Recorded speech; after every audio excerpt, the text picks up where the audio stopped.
Hello, എല്ലാവർക്കും LLB ജംഗ്ഷൻ്റെ പുതിയൊരു വീഡിയോയിലോട്ട് സ്വാഗതം.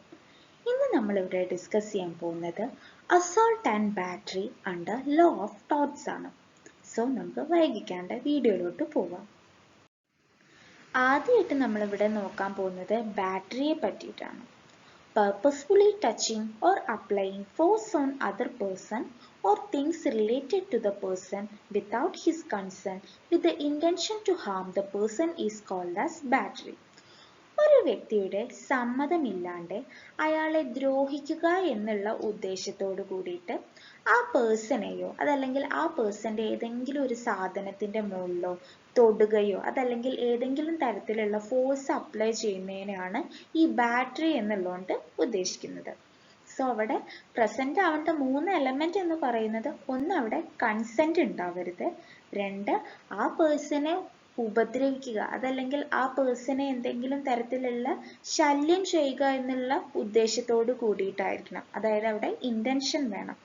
മൂന്നാമതായിട്ട് അവിടെ ആ പേഴ്സന്റെ മുകളിലോ അതല്ലെങ്കിൽ ആ പേഴ്സണുമായിട്ട് റിലേറ്റ് ചെയ്തിട്ടുള്ള ഏതെങ്കിലും ഒരു തിങ്സിന്റെ മുകളിലോ എന്തെങ്കിലും ഫോഴ്സ് അപ്ലൈ ചെയ്യുകയോ അല്ലെങ്കിൽ അതിന്റെ മുകളിൽ ടച്ച് ചെയ്യുകയോ ചെയ്തിട്ടുണ്ടായിരിക്കണം. സോ ഈ 3 എസെൻഷ്യൽസ് അവിടെ സാറ്റിസ്ഫൈ ചെയ്യുകയാണെങ്കിൽ നമുക്ക് പറയാം അവിടെ ബാറ്ററി കമ്മിറ്റ് ചെയ്തു എന്നുള്ളത്. It is considered as trespass to a person. ഒരു വ്യക്തിയുടെ മുകളിൽ അതിക്രമിച്ച് കയറുന്ന തരത്തിലാണ് ഈ ബാറ്ററിയെ കണക്കാക്കപ്പെടുന്നത്. Generally, assault is followed by battery. അസോൾട്ടിനെ ഫോളോ ചെയ്തിട്ടാണ് ഈ ബാറ്ററി എന്നുള്ള കാര്യം സംഭവിക്കുന്നത്. അസോൾട്ട് എന്താന്നുള്ളത് നമുക്ക് അടുത്ത സ്ലൈഡിൽ പറയുന്നുണ്ട്. Battery is divided into 2 categories, that are civil battery and criminal battery. നമ്മളിപ്പോൾ ലോ ഓഫ് ടോർട്ട്സിന്റെ അണ്ടറിലുള്ള ബാറ്ററിയെ പറ്റിയിട്ടാണ് ഡിസ്കസ് ചെയ്യുന്നത്. ബട്ട് എന്നിരുന്നാലും ഈ ബാറ്ററി എന്നുള്ള ഹെഡ് രണ്ടായിട്ടാണ് ഡിവൈഡ് ചെയ്തിട്ടുള്ളത്, അതായത് സിവിൽ ബാറ്ററിയും അതുപോലെ തന്നെ ക്രിമിനൽ ബാറ്ററിയും. ഈ സിവിൽ ബാറ്ററിയാണ് നമ്മൾ ബാറ്ററി അണ്ടർ ലോ ഓഫ് ടോർട്ട്സ് എന്ന് പറയുന്നത്. ഇനി നമ്മൾ നോക്കാൻ പോകുന്നത് എന്താണ് അസോൾട്ട് എന്നാണ്. Assault is an act causing a fear or threat in the mind of plaintiff that the defendant is going to inflict a battery on plaintiff. Assault എന്ന് പറഞ്ഞാൽ എന്താണെന്ന് വെച്ചാൽ ഈ പ്ലെയിൻറ്റിഫിന്റെ മനസ്സിൽ ഒരു ഭയം കൊണ്ടുവരികയാണ്. അതായത് ഈ ഡിഫൻഡന്റ് ഈ പ്ലെയിൻറ്റിഫിന്റെ മുകളിൽ എന്തെങ്കിലും ഒരു ഫോഴ്സ് അപ്ലൈ ചെയ്യാൻ പോവുകയാണ്, അതല്ലെങ്കിൽ ഡിഫൻഡന്റ് ബാറ്ററി കമ്മിറ്റ് ചെയ്യാൻ പോവുകയാണ് തൻ്റെ മുകളിൽ എന്നുള്ള ഒരു ഭയം സൃഷ്ടിക്കുക. അതായത് ഒരു എക്സാമ്പിൾ പറയുകയാണെന്നുണ്ടെങ്കിൽ, നമ്മൾ ഒരാളെ തല്ലാൻ ഓങ്ങില്ലേ, ആ ഓങ്ങുന്ന സമയത്ത് ഈ പേഴ്സന്റെ മുകളിൽ ഒരു ഭയം സൃഷ്ടിക്കപ്പെടും. അതായത് ഏത് സമയവും ഈ ഓപ്പോസിറ്റ് പേഴ്സന്റെ കയ്യിൽ നിന്ന് നമുക്കൊരു അടി കിട്ടും എന്നുള്ളത്. അതായത് ബാറ്ററി കമ്മിറ്റ് ചെയ്യാൻ പോവുകയാണ് എന്നുള്ള ഒരു ഭയം സൃഷ്ടിക്കുന്നതിനാണ് ഈ അസോൾട്ട് എന്നുള്ളതുകൊണ്ട് പറയുന്നത്. It is an attempt to commit battery.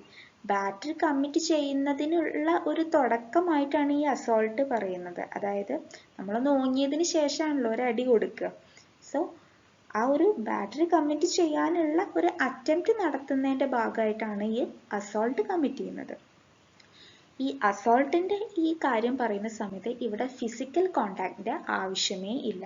അതായത് അവിടെ ആ ഒരു ഭയം മാത്രം മതി, അതല്ലെങ്കിൽ ആ ഒരു ഫിയർ ഓഫ് അപ്രഹെൻഷൻ, അതല്ലെങ്കിൽ ഒരു ത്രെറ്റ്, ആ ഒരു കാര്യം മാത്രം മതി അസോൾട്ട് കമ്മിറ്റ് ചെയ്തു എന്നും പറയാം. ബാറ്ററിക്കാണെന്നുണ്ടെങ്കിൽ അവിടെ എന്തെങ്കിലും ഫോഴ്സ് അപ്ലൈ ചെയ്യണം, അതല്ലെങ്കിൽ എന്തെങ്കിലും ടച്ച് ചെയ്യണം. ബട്ട് അസോൾട്ടിന്റെ കാര്യം പറയുമ്പോൾ ഇവിടെ ടച്ച് അല്ലെങ്കിൽ ഫിസിക്കൽ കോണ്ടാക്ട് ഇതിൻ്റെ ഒന്നും ആവശ്യമില്ല. സോ ഇന്നത്തെ ഈ വീഡിയോയിൽ നമ്മൾ ഡിസ്കസ് ചെയ്തത് assault and battery under law of ടോർട്ട്സിനെ പറ്റിയാണ്. ഇന്നത്തെ ഈ വീഡിയോ നിങ്ങൾക്ക് എഫക്റ്റീവായി തോന്നിയെങ്കിൽ വീഡിയോ ലൈക്ക് ചെയ്യാനും ഷെയർ ചെയ്യാനും മറക്കരുത്. അതുപോലെ ചാനൽ ഇതുവരെ സബ്സ്ക്രൈബ് ചെയ്യാത്തവർ ചാനൽ സബ്സ്ക്രൈബ് ചെയ്യാനും മറക്കരുത്. ഏതെങ്കിലും ഒരു പെർട്ടിക്കുലർ ടോപ്പിക് നമ്മുടെ ഈ ചാനൽ വഴി ഡിസ്കസ് ചെയ്യണമെന്നുണ്ടെങ്കിൽ അത് എന്നെ കമൻറ്റ് ബോക്സ് വഴി അറിയിക്കാവുന്നതാണ്. പിന്നെ എന്തെങ്കിലും ഇംപ്രൂവ്മെൻറ്റിൻ്റെ ആവശ്യമുണ്ടെന്നുണ്ടെങ്കിൽ അതും എന്നെ കമൻറ്റ് ബോക്സ് വഴി അറിയിക്കാവുന്നതാണ്. So thank you for watching the video.